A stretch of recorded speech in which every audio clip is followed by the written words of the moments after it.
Привет, друзья! Сегодня вторая серия, и мы продолжаем разговор обо всем и, конечно же, о вандах. Я во Владивостоке. Разница с Москвой 7 часов.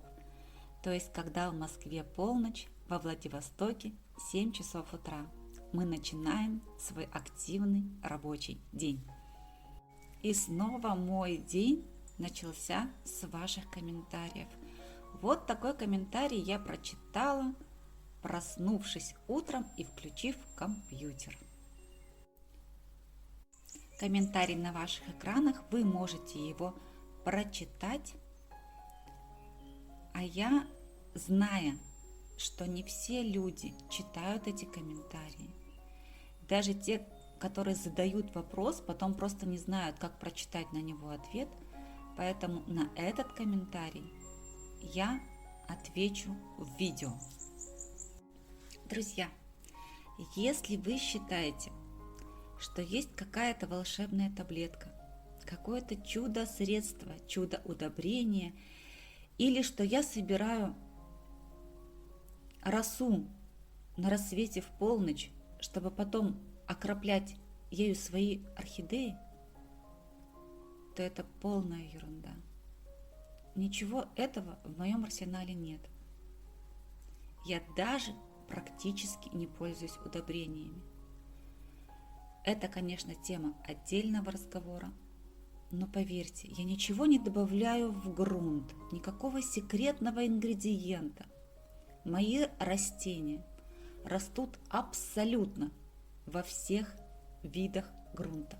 Есть орхидеи в керамзите, есть в коко-чипсах, есть в мхе, есть в коре, даже в морских камушках. И то есть. Одинаковым во всех этих посадках является только горшок с огромным количеством отверстий и фитиль в этом горшке. Об этом я вам уже рассказывала. Друзья, для понимания принципа выращивания орхидей в моих домашних условиях нужно таки посмотреть все видео. Я аналитик. Я и по профессии финансовый аналитик, и по образованию я экономист-управленец. YouTube представляет нам аналитику просмотра видео. Вчера вышло видео, в котором я просила всех посмотреть начальные видео. Для того, чтобы двигаться вперед, вам нужно накопить базу знаний. То есть от чего мы отталкиваемся и к чему идем. И что я увидела? Просмотров видео о развитии шиллерианы в моих домашних условиях, где вообще азы знаний, просмотрело всего 8 человек. Зато видеоролики о цветении. Друзья, если хотите каскады и много-много цветочков, пожалуйста, не ищите секретов, секретных волшебных таблеток и секретных ингредиентов. Их нет. Ищите знания. В знании кроется сила. Знание – сила. Так было написано на плакатах в наших школах. И еще, если вы думаете, что это воздух, влажность или солнце Владивостока оказывает такое чудотворное влияние на мои орхидеи, то вы снова заблуждаетесь. Почитайте, пожалуйста, следующий комментарий. Вот не поверите, насколько я благодарна каждому, кто пишет комментарий. Я запоминаю этих людей, я понимаю, у кого какая проблема, у кого какой вопрос. Мы потом будем решать этот вопрос совместно. Когда вы сидите и не пишете комментариев, я не понимаю, кому я рассказываю, у какого человека какая проблема и на каком конкретно вопросе нужно акцентироваться. Вступление, конечно, затянулось, и я прям прошу прощения у тех людей, кто видел все эти материалы и кто должен выслушивать тираду моих слов сейчас. Но мне важно было это сказать, и важно, чтобы те, кто не посмотрел, меня услышали. Итак, возвращаемся к вандам. Тема сегодняшнего рассказа – адаптация, полив, понимание. Итак, мы принесли новую ванду в дом, определили ее в пустое кашпо, закрепили вертикально и готовы продолжать дальше. Конечно же, с дороги Ванда устала. Конечно же, она обезвожена. И, конечно же, ей нужно понять, куда она попала и как ей во всем этом жить. А мы, в свою очередь, должны ей в этом помочь. Когда я получила свою первую Ванду, у меня не было такого помощника в виде хороших видео, и я все это постигала сама. Тогда я еще не знала, что Ванда обо всем вам расскажет сама. Нужно просто уметь смотреть. Если на листьях своей Ванды при получении вы увидите страшные заломы, вплоть до изменения тканей, если вы увидите страшные морщины, не пугайтесь. Все это ваша Ванда залечит, выправит и выпрямит.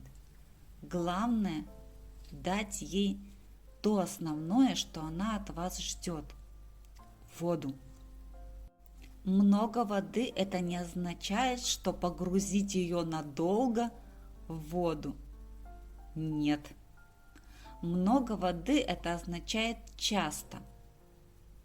Я уже говорила в предыдущих видео, которые немногие стремятся посмотреть, что чем больше циклов сухо-мокро пройдет ваша орхидея, любая, фаленопсис, котлея, ванда, чем больше циклов сухо-мокро она пройдет, тем выше будет ее иммунитет, тем здоровее она будет, и, соответственно, от этого больше цветочков будет во время ее цветения. Когда мы добьемся устранения заломов, морщин, любых других повреждений на листиках нашей Ванды, это не означает, что мы в конце пути. Нет, это практически самое начало. Это отправная наша точка. Это значит, что орхидея чуть-чуть напилась. Что будет дальше? Будем разбираться. На каком языке будет говорить с вами ваша Ванда? На языке своих корней и листьев. Именно этими частями она будет показывать вам, хорошо ли ей живется. На ваших экранах полив орхидеи. Прозрачный горшок, в котором содержится корневая система растения с множеством количеств отверстий, помещается в другой пластиковый горшок большего объема, наполненный водой. Орхидея активно начинает пить, об этом свидетельствуют пузырьки, которые появляются на поверхности воды. Но вот от шеи выше остальных корней идет совершенно сухой серебристый корень, и мы видим, что поверхность этого корня начинает морщиниться. Как часто вы слышали в интернете, подобные корни называют воздушными. Вот типа те корни, которые в горшке. Это корни, а вот эти корни, которые в горшок не попадают, а развиваются по воздуху, это воздушные. Ну, вы сами понимаете, что все это совершенно не так, но вдаваться в эти подробности мы не будем.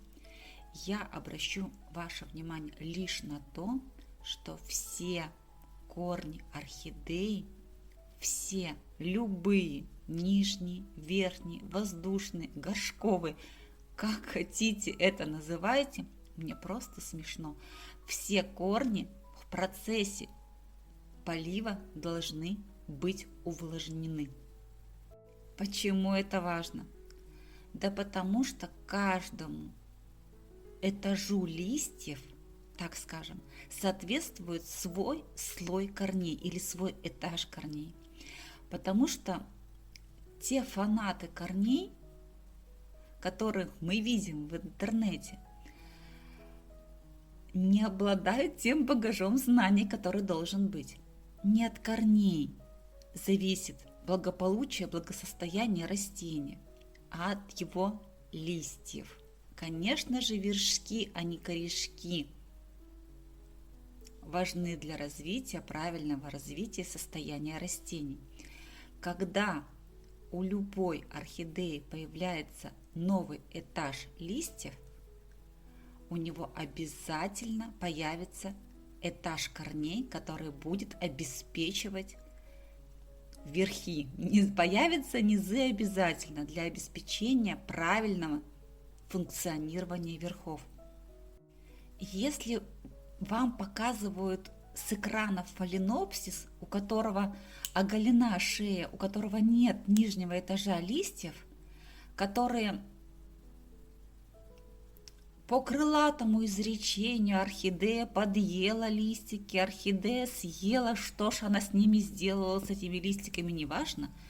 Важно, когда у нее нет нормальной листовой массы, это означает, что тот этаж корней, который обеспечивал эти листья, уже не функционирует. Он либо умер, либо сгнил, попросту скажем, в горшочке, либо утратил свою проводимость. Этого мы не узнаем уже. Факт в том, что он уже не функционирует. Значит, хозяин орхидеи не смог создать ей правильные условия. Это элементарный перекос в содержании орхидеи. Нормальные листья у нормальной, здоровой, с хорошим иммунитетом орхидеи не отмирают. Никто никого не ест, и сама орхидея не занимается каннибализмом, поверьте мне. Все это рассуждение на уровне третьего, да какого третьего класса? Малышовки в садике. Если бы все посмотрели ролик о пафиопедилуме Harry Stage, то увидели бы, что те рассказы, которыми пестрят интернет о том, что пафиопедилумы развивают свои розетки новые, то есть за счет старых розеток, поедая их. И вот за место старой розетки появляется новая, и вот она потом процветет. Ребята, не верьте. Посмотрите на мой Harry Stage, который уже 2 года в домашних условиях, и у него даже самая первая розетка, с которой он пришел, цела, невредима и здорова. Уже такой невероятный куст образовался. И все розетки, каждая новая розетка цветет, и это совершенно не означает, что после отцветания она должна пропадать. И когда я вижу, когда растениеводы свои прежние розетки пафиопедилумов просто сухими сухарями выкорчевывают из горшков, у меня практически шевелятся на голове волосы. И если орхидея желтит листья, если орхидея поедает свои листья, если пафиопедилум сушит розетки, ищите причину в несовершенстве вашего ухода. Наблюдайте за своим растением, наблюдайте за своими действиями, анализируйте, что вы, конкретно вы делаете не так. Итак, если корни морщатся у любого растения, будь то ванда или фаленопсис, нам нужно его отпоить до такой степени, чтобы корень был гладким, расправленным, без морщин. Каким образом вы это будете делать? Так, как я, с помощью салфетки, смоченной водой, или обрызгиванием этих корней, или увлажнением воздуха в квартире. Не имеет значения. Главное, чтобы все корни были в гладком, расправленном, ровном состоянии, без морщин. Это будет значить, что корневая система растения полностью увлажнена, а это в свою очередь значит, что листовая масса растений получает все, что ей необходимо от корневой массы. Каким образом ваша ванда скажет вам, что ей достаточно воды? Посмотрите на листья моей ванды. Вы видите, в каком она состоянии? Они расправлены, как расправленная ладошка. То есть практически разлет листика составляет 180 градусов. То есть практически как ровный лист бумаги.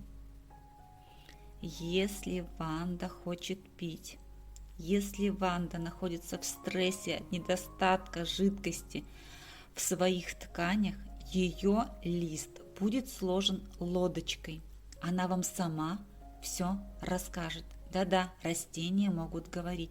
Посмотрите на листья своей ванды. Я обращаюсь к тем, кто уже имеет эти растения в коллекции. Если лист ванды сложен под углом 45 градусов или же еще меньше, это означает, что ваша ванда не допивает, ей просто катастрофически не хватает воды. В таком случае, если она даже, о чудо, зацветет, вы получите цветение в 2-3 цветочка хиленьких, дохленьких и отсушенные бутоны. Еще остановимся несколько минут на душевании, на моем отношении к этому. Ванды очень любят теплый душ. Если сами не боитесь, как многие боятся этого душевания как огня, применяйте. Ничего страшного в этом нет. Это только лишь профилактика любых паразитов, любых насекомых, клещей и всего прочего, душ.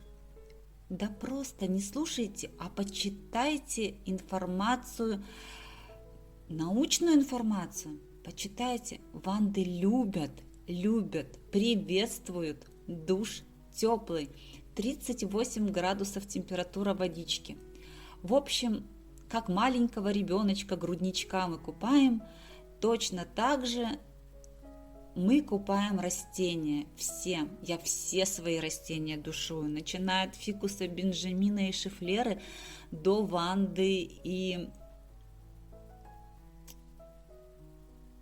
анцидопсиса и фаленопсиса и все абсолютно растения. Не бойтесь вы этого душа.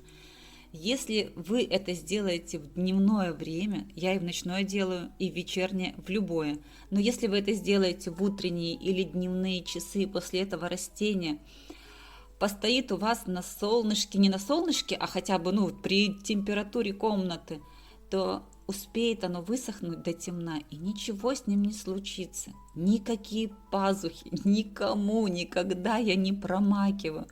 Ванду искупала, вынесла, не жду, когда она обсохнет где-то там в ванной или в кабинке. Выношу, и все это сохнет при температуре. Еще и окна пооткрываю для того, чтобы вентиляции было больше. То есть, друзья, меньше страхов, больше реалий в жизни. Еще раз подытожим. Принесли растения, отпаиваем путем частой смены полива и просушки. Чем больше циклов повторите, тем крепче, здоровее и сильнее будет ваше растение. Полив с помощью замачивания до полного расправления корневой массы, до полного позеленения корней на всей их протяженности.